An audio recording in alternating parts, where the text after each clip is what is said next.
I want to say it's a little bit of both. I feel like a lot of times when we're given something to write that's our own, you kind of know what you want to say and you have an outline and you kind of put your thoughts and it flows like that. I think the uncertainty for me in this process, not in a bad way, in more of a curious way, was, well, we weren't given general direction. We knew the title and kind of the theme.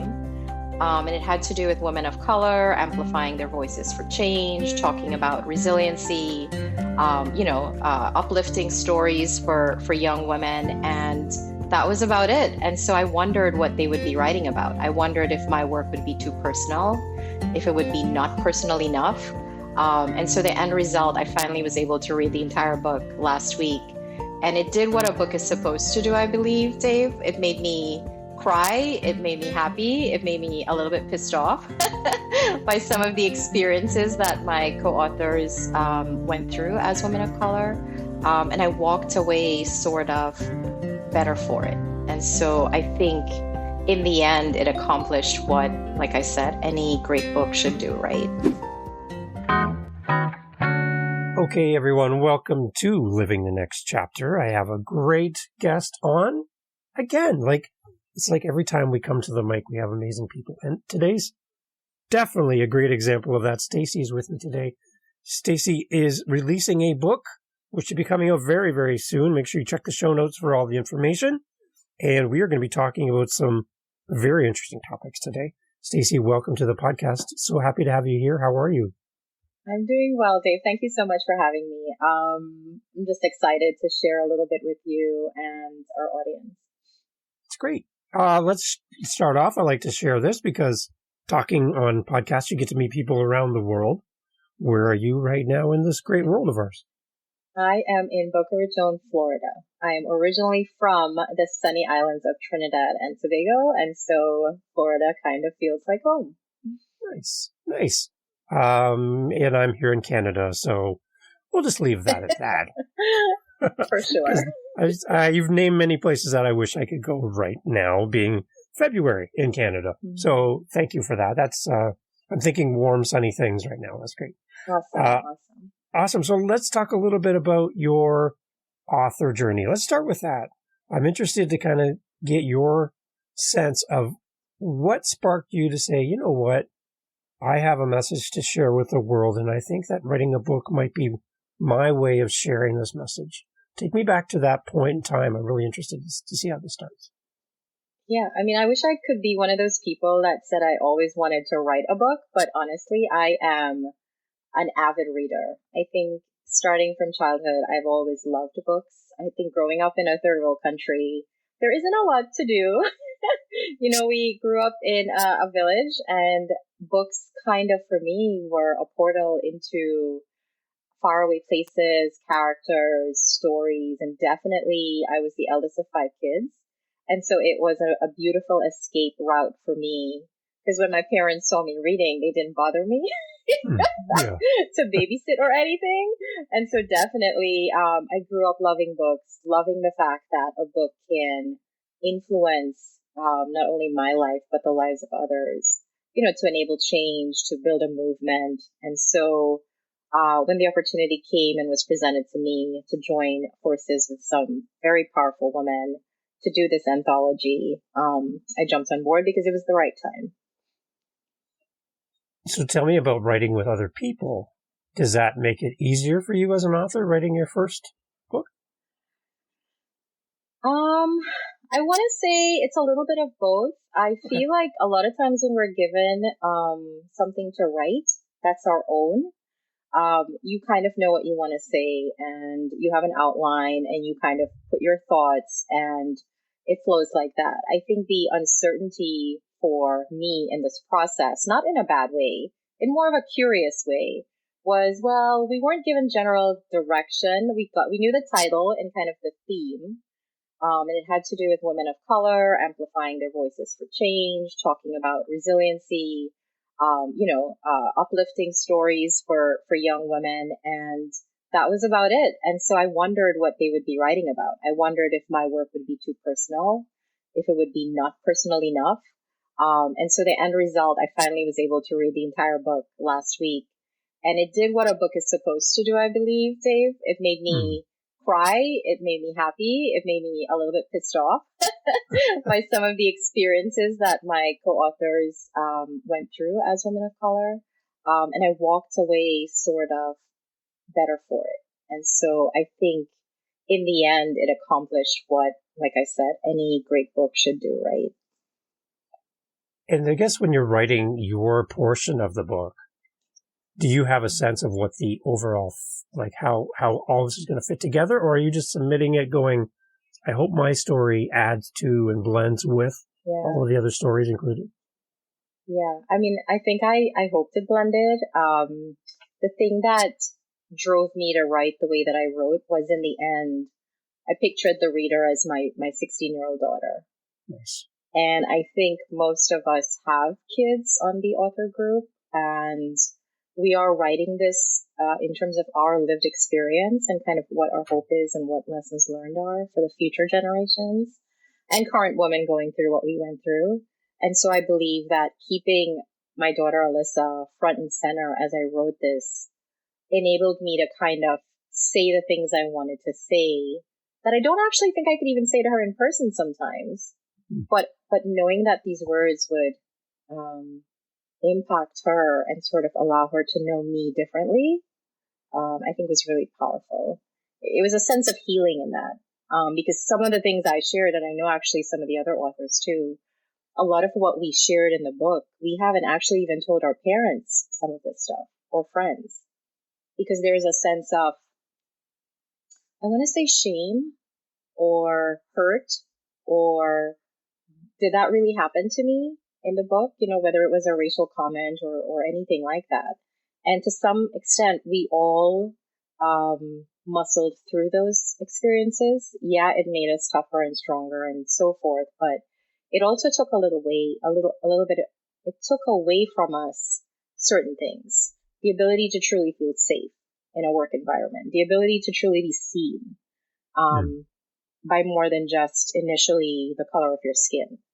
And so it runs the gamut of those experiences. And, you know, as an immigrant child, I don't think that our immigrant parents, understood some of the challenges we were having, in this quest for a better life in America, and Canada. And so it's an international compilation. And I think that makes it so rich because we're coming at this from different lived experiences. But I got to tell you, when I read it, there were similar enough themes and heroes' journeys that I was like, yes, that is something that we can dig into in the future, right? And so I don't know, yeah. So, I love the idea that this is a community writing a book, right? It's not a single person with one point of view and one lived experience. It's a combination of voices together. And then that, I think you get a different reading experience, really, for the reader. So, was there like a mission for the book when this was presented to you? It really was, you know, along the lines of courage and resiliency. And, you know, those two, to channel Brene Brown, you know, those two can't channel properly without vulnerability. And the fact that we had to get that vulnerable and that raw and that in your face about certain experiences lent itself to the experience of reading the book. And not every author got as deep as some did. So it's not, oh my God, the book from chapter cover to cover is a heavy reading. Some of the chapters were really more lighthearted, right?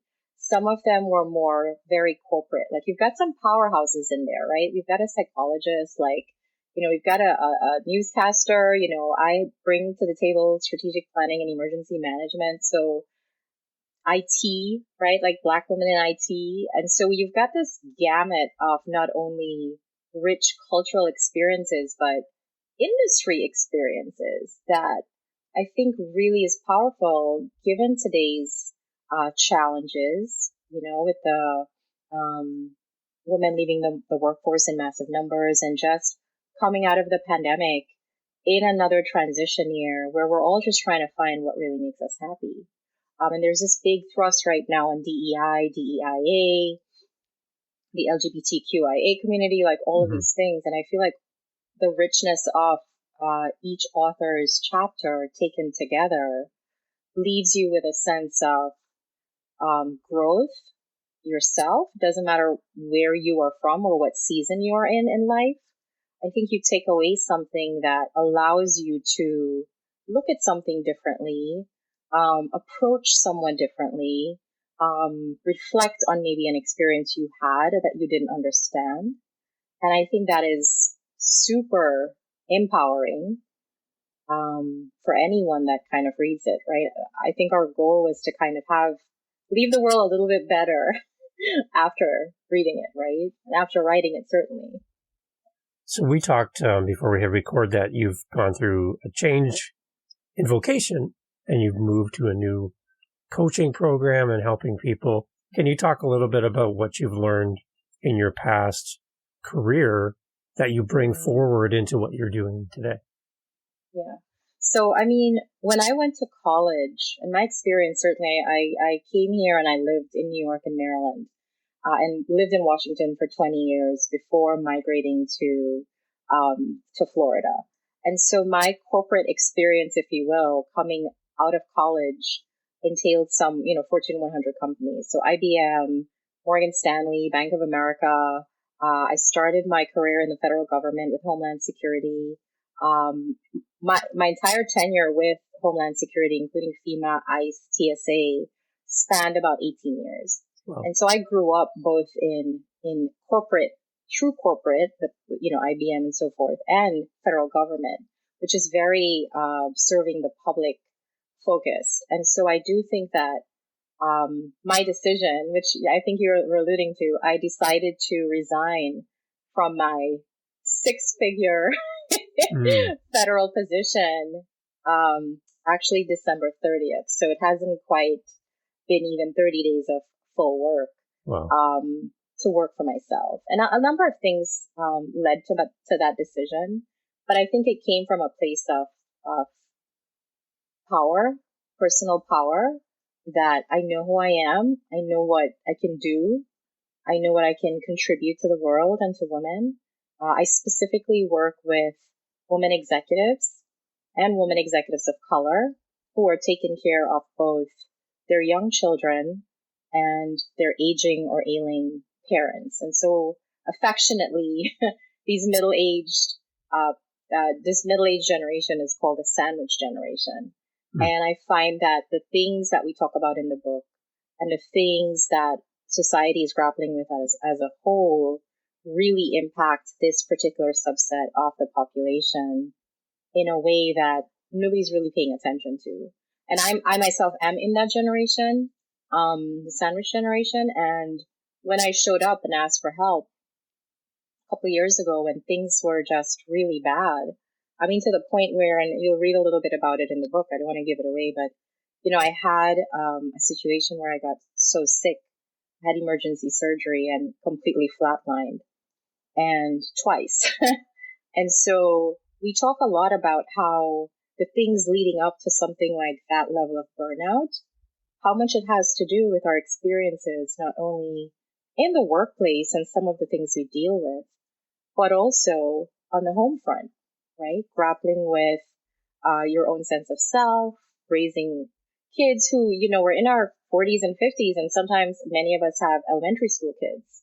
Because we were so focused on climbing the corporate ladder, we waited to have kids. So now we've got these little babies. We're in our 40s and 50s. We've got our parents who are now in their 70s and 80s. Yeah. A couple generations ago, that wasn't the case. I probably would have had kids in my 20s, and my parents would have been in their 40s. So this really intricate thing is happening. And then folks like myself are dealing with a lot of things. So anxiety, depression, high blood pressure, borderline diabetic. And it's because we're running, and you're not actually stopping to actually pause to say, oh my goodness, what is happening? Who am I? What am I doing? Coupled with this lack of fulfillment at jobs, right? When you're not following your passion. Yeah. So I think it's a really complex, rich, I never like to call things problems. I think they're just something waiting for a solution. Yeah. And sometimes you just have to find either the right person, the right book, the right podcast. You just need to have an influx of new experiences of people that have been there, come through it, and now have the remedy for what it is you should do. And so I think amplifying that message for me, both through the book, both in my new practice where I coach women, has been really special and really important. From your perspective, for those that are living in the sandwich generation, they're caring for children, they're caring for parents. What kind of care do we need personally beyond what we've already talked about? What else can we seek out? What should we be thinking about as personal care? I'm thinking mental care as well, because you're always giving. You can't just keep giving, right? What do we need? I think you need to honestly have a not to quote Michael Jackson at all, but take a look at yourself in the mirror. I think the first step in anything that I do is really try to establish a baseline, right? Like, how bad really is it? And it starts with, how's your health? And it does include your mental wellness, but health is so many things. It's your spirituality, right? It's your connection to your family. It's your connection to self. It's like, what are the habits that you yourself fall into, right? Do you do gratitude work? Do you move your body? And so I think when people talk about being healthy, they think about, I need to lose X number of pounds, but that really isn't what we need. We need the strategies and the techniques to actually bounce back and be resilient and to anticipate what's coming down the pipe. And I don't think we have the time to do that. So what that means is we lay awake and we kind of just worry nonstop about finances, health, the kids. What if something happens to mom or dad? Do you know what I mean? Like, there's all this roller coaster of emotions without actually having a plan. I think the other thing that I would say is understanding truly your network, right? I think that a lot of times we fall into a trap of there's a lot of shame and pride in wearing this persona. The shame comes from, I can do it myself and I don't need to ask anybody for help, nor do they need to know how bad it is. I'll just figure it out. Meanwhile, you're drowning in finances because maybe you didn't take that promotion or you didn't take that executive position or you did. And now that the stuff is hitting the fan, you are not performing and as productive as you thought or you should be. And so all eyes on you at work. Meanwhile, you got to do the doctor's appointment. Somebody's in, like, the caregivers are calling you, like, the house is burning down. And so really understanding how you have these conversations with your managers and your leaders, not only to advocate for what you need, but to come up with a plan. Because many times these are some of your highest performers, because guess what? They are also overachievers, right? And so understanding your networks, understanding your relationships, understanding actually what you need and how to ask for help. The other side of that I mentioned was pride. Some people wear the Superwoman cape very proudly, or Superman. Yeah. It's a badge of honor sometimes to talk about how busy we are, or how needed we are, or how much we do. Yeah. Oh, I'm so busy. I've got all of that. And you list out and you're like, psh.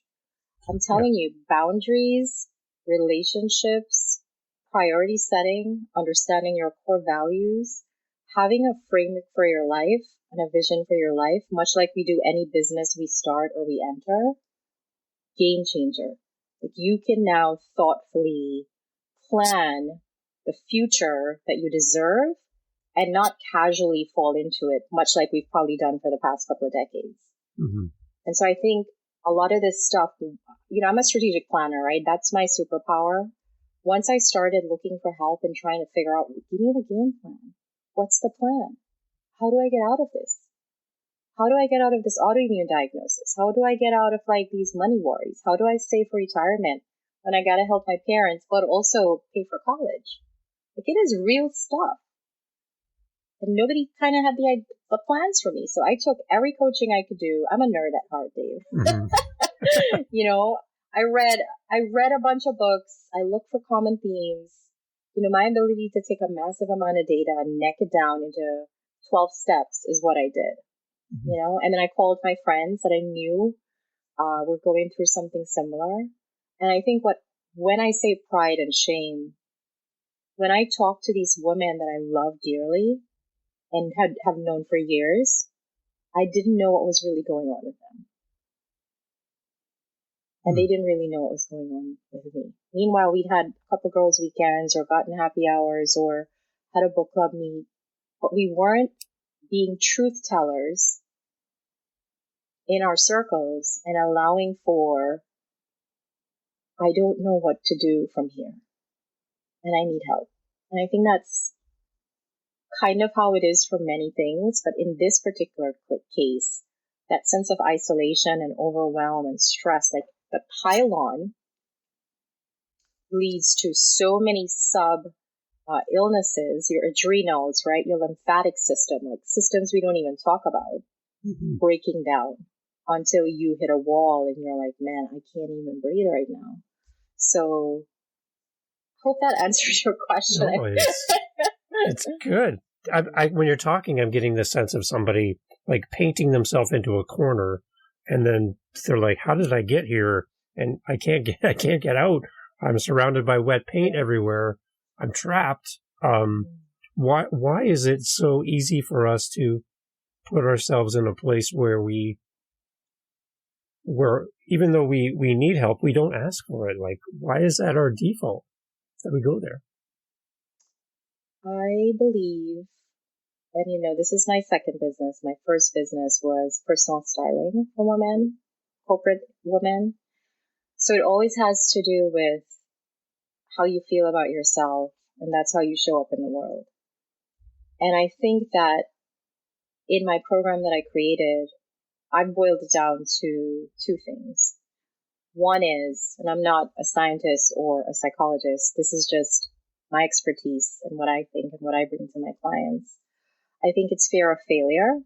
And I think it's feelings of unworthiness.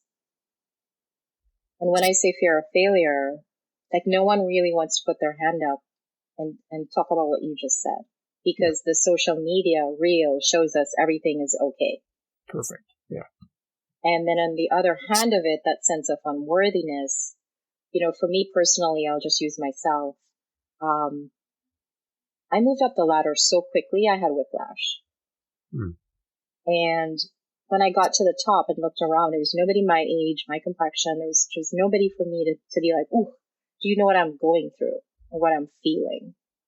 And there's also a lot of imposter syndrome, and you read it in the book. A lot of, wow, I am where I am. I made it up here really quickly, hard work, dedication, working harder than anybody else. I'm up here and I'm like, oh my God, who am I? What is my true, you know, I'm wearing this identity. Perfect mom, perfect worker, perfect daughter, perfect friend, right? Perfect parent, right? Showing up with brownies to school. I mean, the personas and the identities are so overwhelming. And that really stems from loving yourself, maybe not enough, but if you did love yourself enough, the ability to say no, the ability to prioritize, the ability to sort of put things in perspective, the ability to frankly take money and invest in yourself. The first time I spent a couple of $1,000s on myself for like coaching, I wanted to throw up because I could have used that money for so many things. Yeah. Right? Fixing I think I blogged about this. Like, I literally, these are true stories, used money for repainting the house. We live in Florida, so we redid the fence because, you know, a hurricane took it down. Like, I would literally spend money on anything instead of like reinvesting in me, because I'm like, oh my gosh, like, that's selfish. Or we need this for something else. Always putting others above me, because I thought that taking care of myself was just not the thing to do.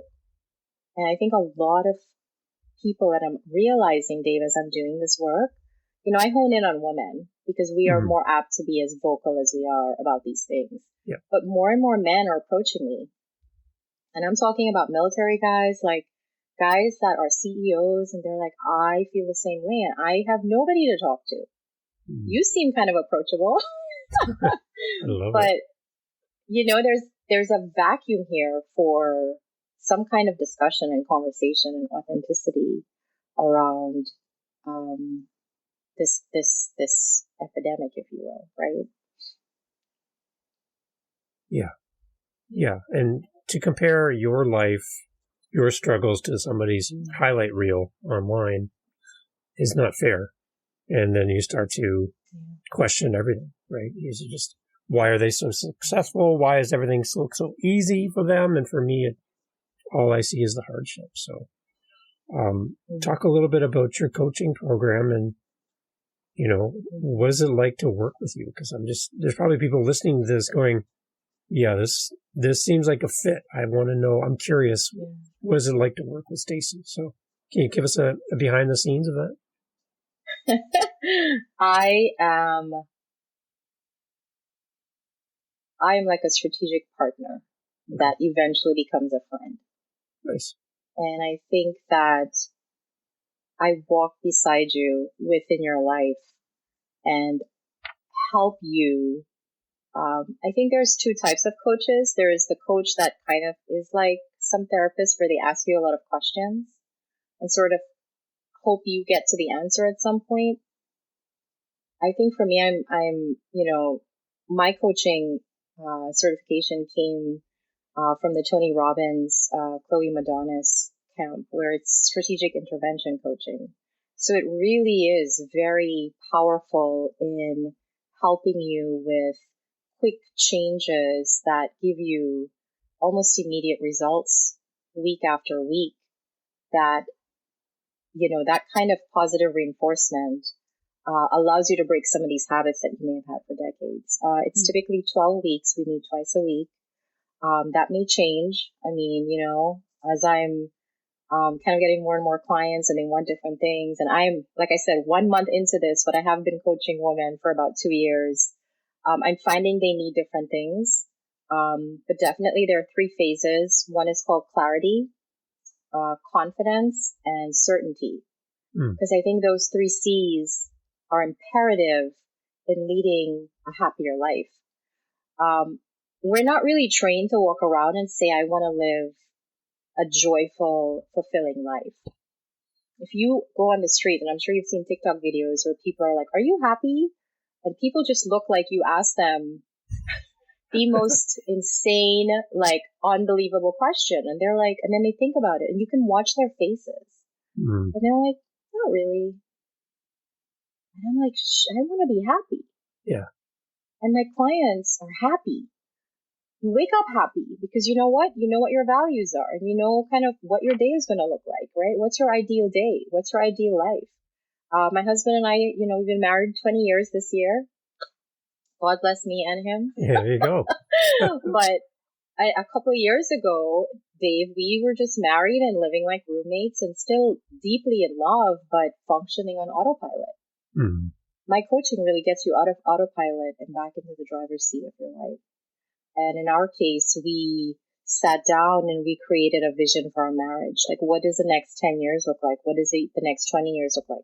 Who do we want to be as parents? Who do we want to be as friends? Who do we want to be as investors? And when you approach your marriage like that, when you approach your friendships like that, like, who do I want to be as a friend?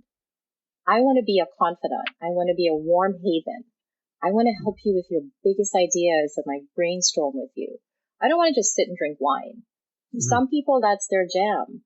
But really having these conversations with someone where they're really, really invested in you, for me, that was like, wow, nobody's ever been this on Team Stacey and helped me to do that. And now that's what I do for people.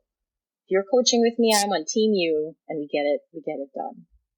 I'm also sarcastic and funny. I cuss a little bit. There you go.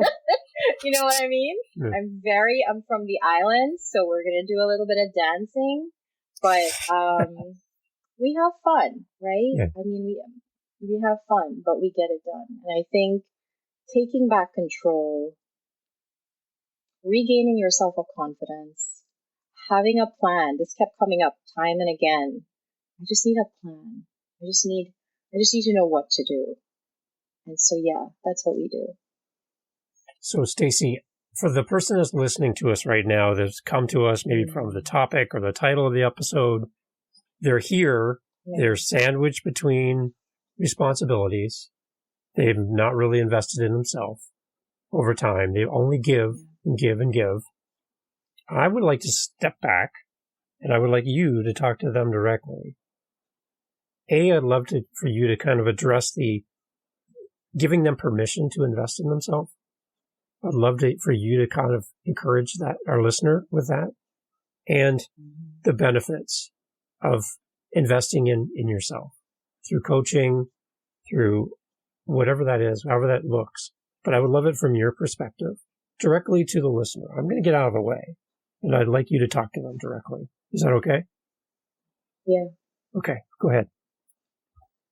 I think that I invested in my education, in my family, in my house, in my car. You know, we drive really nice cars. Bought a really fancy purse.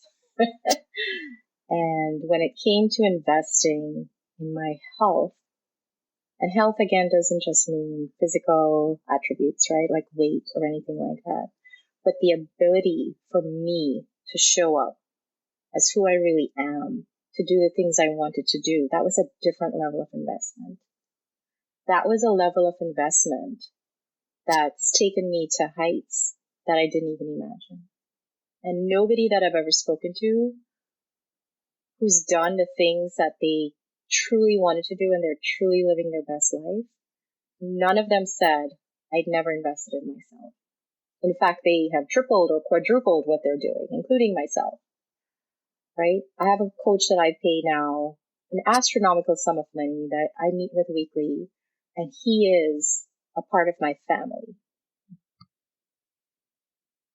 And so I would say to you that I am the perfect example of a person that didn't invest in themselves and died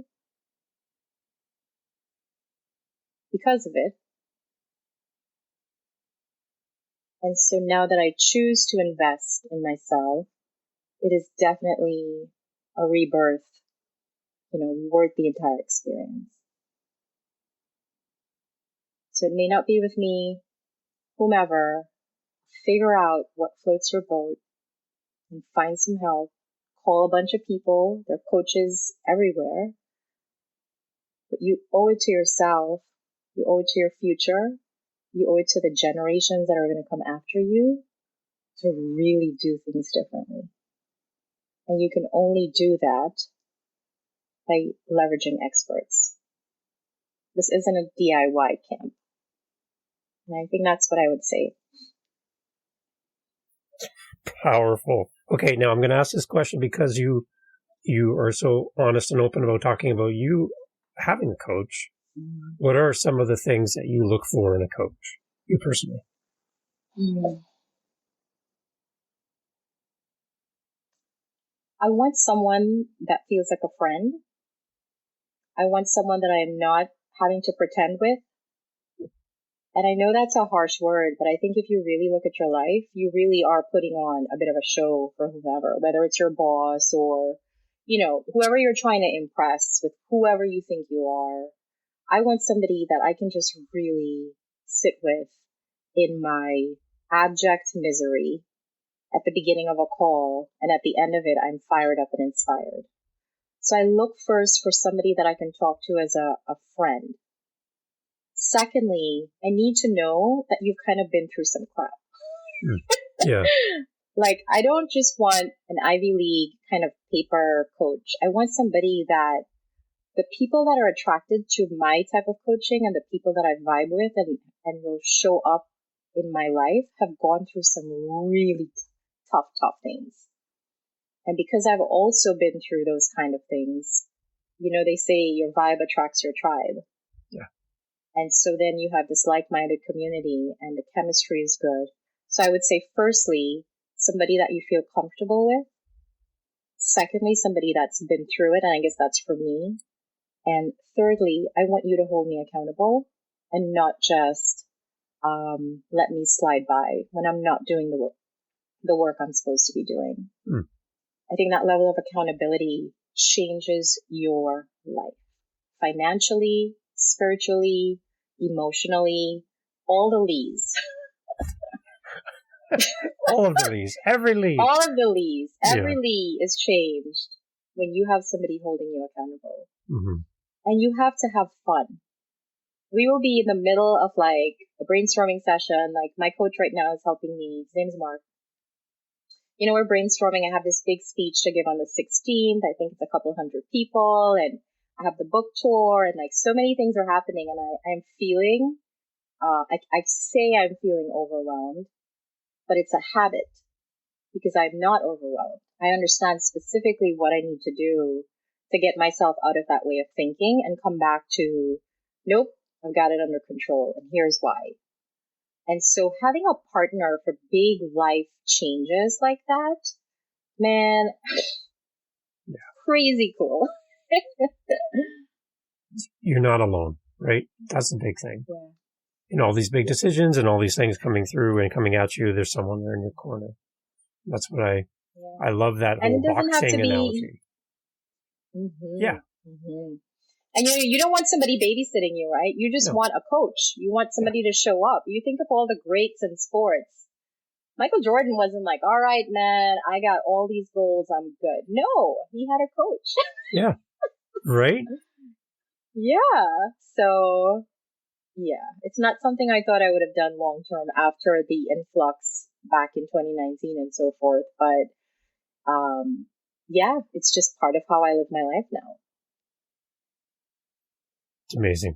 Stacey, it's so great to have you on this podcast. And I appreciate how you present yourself and how you are just so willing to help people and take the lived experience and then some pretty traumatic health things that you've been through and create something for people based on who you are. You talk about people, you want a coach that's been through something traumatic or something transformative, and how important that is for you to find a coach like that. You're that. So I'm sure your clients are thrilled. And I love the fact that you consider your coach and your clients friends and family. Like that's unique in the space. So my suggestion, if you're looking for a coach, I don't know, but there's somebody that I think is an amazing person right here in front of us right now. So I would strongly suggest you go and check out Stacey's stuff and connect with Stacey as well. So Dave, I deeply, deeply appreciate that. And, thank you for having me. Thank you for allowing me.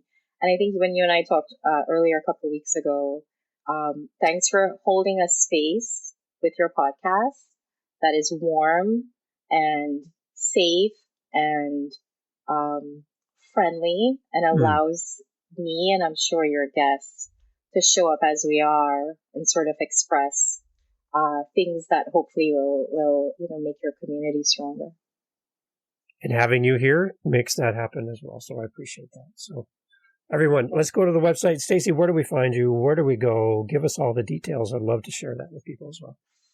For sure. So website, I'm most active on LinkedIn. Okay. So if you use my name, Stacey Luces, my website is Evolution Executive Coaching. And in there, you will find a couple of goodies. One of them, if you are struggling with, am I the right candidate, or is my life on track? There's a wonderful needs assessment that's there, totally free. You totally can do that and get a quick read on where you are, and it shoots you out some helpful tips on time management and all of that good stuff. I also I'm happy to offer a complimentary 45-minute clarity session.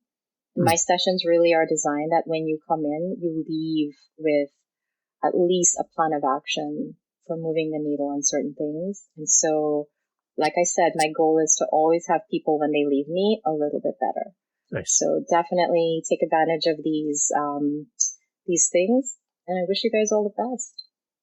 And the same person that's here with us today on this podcast episode is the same person that's answering those messages when you reach out. So if you had any sense of Stacey here in the episode, that's what you're going to get when you talk to Stacey. So I think you've already got some great warm leads just by listening today and participating with the episode. Thank you, Stacey, for being here.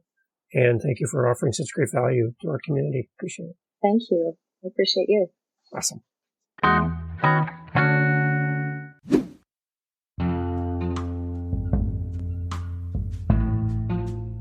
Thank you for being part of Living the Next Chapter.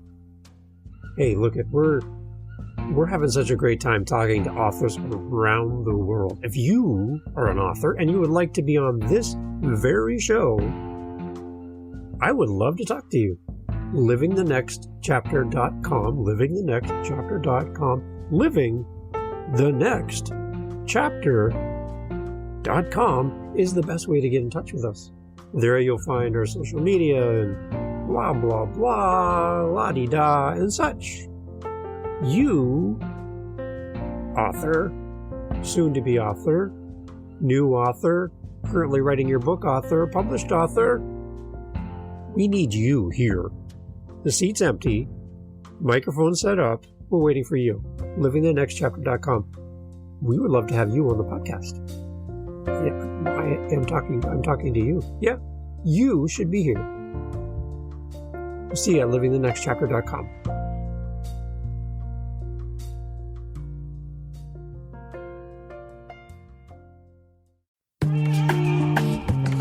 Mindshift Power Podcast, the podcast for teenagers and those who work with them.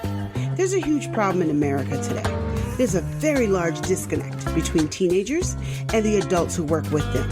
I'm looking to bridge that gap with real, raw, honest conversation, not held back by the chains of political correctness. You cannot solve a problem you do not understand. Want to understand teenagers today? Listen to this podcast. This podcast is for teens in the U.S. and Canada. To learn more, go to fatimabay.com/podcast or just look for Mindshift Power Podcast on any listening platform. I look forward to you being a faithful listener.